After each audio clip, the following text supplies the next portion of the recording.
Bueno, les vamos a informar de un hecho que ocurrió hace poco acá en la comuna de Providencia y da cuenta de otro delito de motochorros, pero esta vez dos sujetos extranjeros que se aprecian las imágenes cómo escapan con un botín millonario. Asaltaron a una víctima de 25 años acá en Marchán Pereira con Providencia. Le robaron cerca de 17 millones de pesos que había sacado desde un banco acá. Claramente lo que comentábamos, Pato, información privilegiada de alguien que debe haber estado dentro del banco mirando que esta persona iba a hacer este retiro de este dinero producto de un finiquito de un trabajo y que es intimidado por uno de los delincuentes acá en la esquina de Providencia con Marchán Pereira, robándole el bolso en el cual llevaba ese dinero. Hay una persona de azul que es un médico odontólogo que sale del edificio, los persigue incluso, intenta detenerlos, pero no logra recuperar la mochila que le habían sustraído a esta víctima. Vamos a escuchar declaraciones de una testigo que estuvo en este lugar y que apreció cómo se produjo este violento robo. La víctima sale del banco, el hombre estaba parado aquí en el metro y en eso se acerca una moto al semáforo. Mientras él va llegando, le quitan la mochila, le apuntan con un arma y luego los tipos se van corriendo hacia dirección Providencia. Lo salió persiguiendo pero no los pudo pillar. No había ningún municipal, no había carabineros. No había nada. Llegaron municipal y carabineros, llegaron después de como media hora. Él estaba asustado, estaba como en shock, como que él no sabía qué responder. ¿Tenían armas estas personas? Sí, creo que tenían un arma, porque con eso le apuntaron. Max, bueno, se comentaba que esto podía ser información privilegiada, ¿cierto? Lo que decía además la testigo es que esto ocurre en cosa de segundos, fue todo muy rápido. Estamos hablando de un monto millonario, 16 millones de pesos. Sí, entre 16 y 17 millones de pesos, Manes, es lo que referían las personas que lograron conversar con esta víctima, que quedó muy choqueado tras este asalto, y que pueden haber dos factores. Claramente, estas personas que se posicionan en los bancos y que comienzan a mirar cuando la gente empieza a retirar dinero, porque es un sistema bastante arcaico y que tiene que ver con esta máquina que cuenta dinero en frente de todas las personas que están en el banco. Y eso es lo que han denunciado muchas veces las víctimas, que ocurre en este lugar, que todos se están viendo cuando te entregan altas sumas de dinero. Claro, se recomienda habitualmente que la gente que retire dinero lo haga con valevistas. Se le ha dicho mucho a la gente, pero bueno, si hay una persona que quiere retirar efectivo, bueno, debería poder hacerlo sin problema. El grave problema es el contexto que estamos viviendo ahora. Ahí Mauricio Martínez les está mostrando imágenes de acá de Providencia, Marchán Pereira con Nueva Providencia, que es donde ocurre este delito, este banco del cual sale esta víctima de 25 años, es abordado justo acá en el semáforo, en la esquina, y pese a que algunas personas intentaron ayudarlo, lamentablemente no pudieron detener a estos delincuentes que se ve escapar en la motocicleta entre medio de los vehículos y que finalmente, según nos dieron información, uno habría bajado en el metro Manuel Montt, habría tomado el metro, aparentemente con la mochila, para que si alguien seguía la moto no se encontraran con el botín que habían robado. Es una forma clara y planificada de robar que tienen estos sujetos para no ser detenidos. Claro, acá hay toda una planificación, Max, hay quienes tienen distintos roles, pero acá uno esperaba que este delito finalmente desapareciera o se erradicara ya de raíz, toda vez que los bancos han ido implementando, o se esperaba, ¿no?, que se implementaran distintas medidas. Una de esas, además, que tenía que ver con que no emitiera este sonido el contador de billetes, porque eran bien astutos además los delincuentes, habían algunas personas y mujeres además que tenían un rol ahí específico, se sentaban, contaban los billetes, enviaban la información, a veces estaba entintado además a las personas, las marcaban de alguna manera, y vemos que de todas maneras siguen ocurriendo este tipo de delitos, pese a las medidas que inicialmente los bancos habían anunciado que implementarían.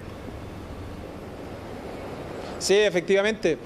Había una serie de medidas que se habían propuesto, como por ejemplo que las personas quedaran sentadas en un lugar distante de la caja, que no se hicieran filas y que se procediera con un número de atención y de esta forma no se pudiera ver de forma tan clara si es que le están entregando una alta suma de dinero a las personas. La otra que se había planteado era que las personas no pudieran utilizar dentro del banco teléfonos celulares, que es algo que, por ejemplo, a mí me ha pasado particularmente cuando iba a Argentina.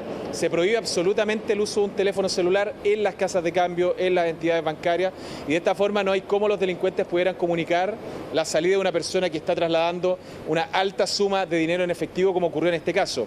Va a ser muy importante la investigación que se pueda realizar acá, porque hay cámaras de seguridad que permitieron captar la huida de los delincuentes para ver si tal como lo decía la alcaldesa de Vitacura. En el otro caso, en el del robo del reloj, se pudiera acreditar la participación de estos sujetos en otros delitos, como ocurrió con el de Vitacura, que al parecer esos sujetos sí estarían posicionados en más de un robo en esa comuna del sector oriente de la capital.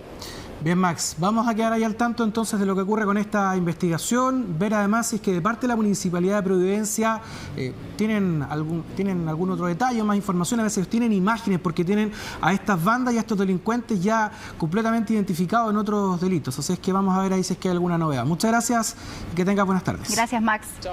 Seguimos avanzando con información para contarles de un triple homicidio que ocurrió en Cerrillos. Las víctimas son 2 hombres y una mujer que fueron acribillados bajo un puente por donde pasa el San Juan de la Guada. Nicolás Crum, tomamos contacto contigo y nos cuentas más detalles y el contexto además de toda esta situación. ¿Cómo estás? Buenas tardes, Nico. Hola Mane, hola Pato, ¿cómo están? Sí, bueno, precisamente el contexto aún es algo que se está investigando y donde hay muchas dudas aún, pero como ustedes decían, se trata de un triple homicidio que ocurre en el sector de Lo Errázuriz con Isabel Riquelme, justamente en un sector donde tú decías, Mane, está el San Juan de la Guada, y precisamente es ahí donde estas personas tenían construido una especie de ruco que ellos mismos habilitaron ahí, y es en ese lugar donde habrían estado compartiendo durante la madrugada de este día viernes, y por razones que aún se investigan y que también se desconoce si fue uno o más atacantes, llegan efectivamente personas y les disparan a estas 3 personas en situación de calle que lamentablemente producto de los disparos perdieron la vida en el lugar, y por lo mismo en ese caso se empezó a configurar obviamente esta tesis del homicidio, y por lo mismo tuvo que concurrir en este sentido el equipo de crimen organizado y homicidios de la Fiscalía. Por lo mismo empezó una indagatoria apuntando obviamente a un ataque armado. Como ustedes decían, fueron acribilladas estas personas. Se trata de 2 hombres y una mujer, todos de nacionalidad chilena. Tenemos cierta información de algunas de estas personas y eso es lo complejo muchas veces en estos casos, que como son gente en situación de calle, muchas veces estas personas ya perdieron en algunos casos los vínculos o cercanía con sus familias, por ejemplo. Entonces es complejo tener cierta información, pero aún así hemos ido recapitulando ciertas cosas y, por ejemplo, una de estas víctimas fue identificado como Hernán Larraín, una persona en situación de calle que hace harto tiempo vivía también en esta situación, precisamente en ese sector de la comuna de Cerrillos, casi en el límite con la comuna de Maipú, y también esta joven de 23 años, quien, en palabras de su propia madre, ella habría abandonado la casa hace unos 3 años atrás. Es decir, cuando ella tenía 19, 20 años se va de su hogar y empieza a vivir obviamente con estas otras personas ahí en este sector. Aún se indaga, por supuesto, cuál habría sido la motivación de estos atacantes para ir y dispararle a estas personas. Aún no es posible confirmar si es que esto se trata, por ejemplo, de un robo.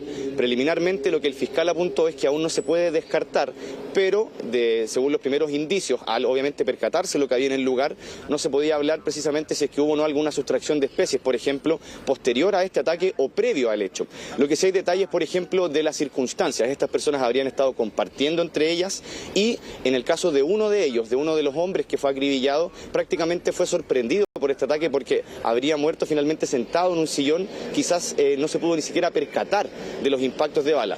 Pero también lo que relató el fiscal es que distinta era la situación de la mujer y del otro hombre que fueron acribillados, puesto que ellos sí tenían indicios de haber intentado, por ejemplo, haberse protegido o haber evitado este ataque. Son obviamente circunstancias que se tienen que indagar y que en este caso, como les comentaba, está el equipo especializado de la Fiscalía para poder llevar a cabo la investigación de este tipo de delitos, y por lo mismo también está Carabineros también haciendo las pericias pertinentes para poder dilucidar obviamente si es que hay alguna motivación detrás de esto, si es que hay indicios de alguna rencilla, por ejemplo, que tenían estas personas o no con gente del sector. Lo que sí también pudimos constatar estando en el lugar precisamente es que lamentablemente pasan situaciones que son ajenas, por supuesto, a la normal cotidianidad de ellos. Es decir, muchas veces personas los van a atacar o los van a discriminar únicamente porque son personas en situación de calle, y varias gente allá nos comentaba que ellos puntualmente tenían quizás ciertos problemas, como es habitual lamentablemente en la gente que está en situación de calle, de algún consumo de alguna droga, pero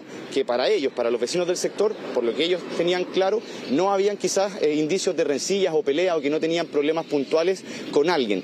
Y es eso también lo que se tiene que investigar aquí, si es que hay detrás algún caso puntual que haya llevado a estas personas a llegar directamente a atacar a estos sujetos que estaban, como tú decías, Mane, en este sector debajo de un puente en el San Juan de la Guada. Es debajo del puente donde tienen finalmente instalado este ruco y es ahí donde se están centrando las investigaciones. Vamos a escuchar qué señaló Carabineros y también la Fiscalía ECO respecto de este triple homicidio en la comuna de Cerrillos.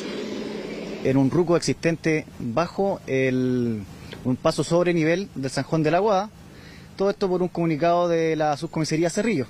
2 hombres adultos y una mujer adulta los cuales serían en situación calle, quienes se encuentran fallecidos en el lugar con diferentes impactos balísticos en su cuerpo. De lo anterior se dio cuenta la Fiscalía ECO, los cuales instruyen el trabajo del sitio del suceso por parte de la UCAR y OC9. Existen por dos formas el comunicado, una es por parte de la subcomisaría, por un llamado anónimo, y otra por la Seguridad Ciudadana de la comuna de Cerrillo, quienes manifestaron que mientras iban pasando por el lugar, se encontraron con una persona de situación calle, quienes les manifiesta que en el lugar antes señalado se encontraban 3 personas heridas con impactos balísticos. Sí, el día de hoy en un ruco de aquí del Sanjón de la Aguada están muertas 3 personas, 2 varones y una mujer, todos mayores de edad, todos de nacionalidad chilena. Está trabajando en este momento la UCAR de Carabineros, pero a simple vista se pudieron comprobar que los 3 fallecidos irían por múltiples impactos de bala. Hay evidencia balística en el lugar y eso es preliminarmente lo que le puedo decir respecto al sitio del suceso. Por lo menos el ruco aparentemente pertenecía o lo habitaba una persona y los otros 2 podrían haber estado de visita. Eso es lo que actualmente se está investigando.